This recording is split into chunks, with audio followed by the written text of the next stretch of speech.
I'm making applesauce today from the John Gold and some of the Golden Delicious. I think I have, I don't know how many pounds, 50 pounds maybe. I tossed some of them. Anyway, so with that, how I make applesauce with a Victoria strainer.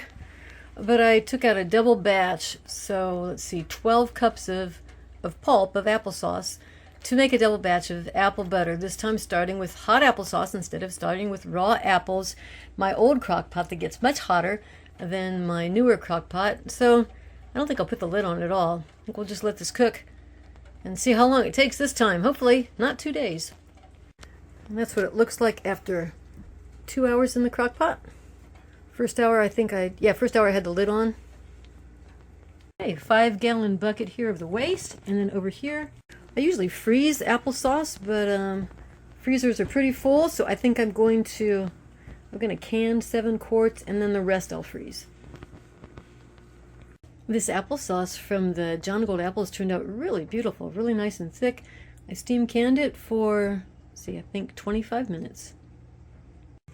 So here's my apple butter, and this was much faster this time. So I started with applesauce.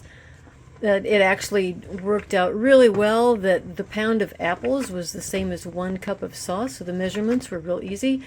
I did a batch of 12 cups of apple pulp, and then put it with I think the proportions were 1/3 cup of sugar to a cup of pulp. Okay, so 7 hours in the crock pot.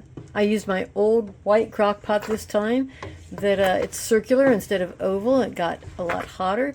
7 hours in there, and then it's just been 1 hour and 15 minutes here, and I think another 15 minutes, and we're going to call it done, and I will can it. So I'm hoping this is going to make close to 6 pints.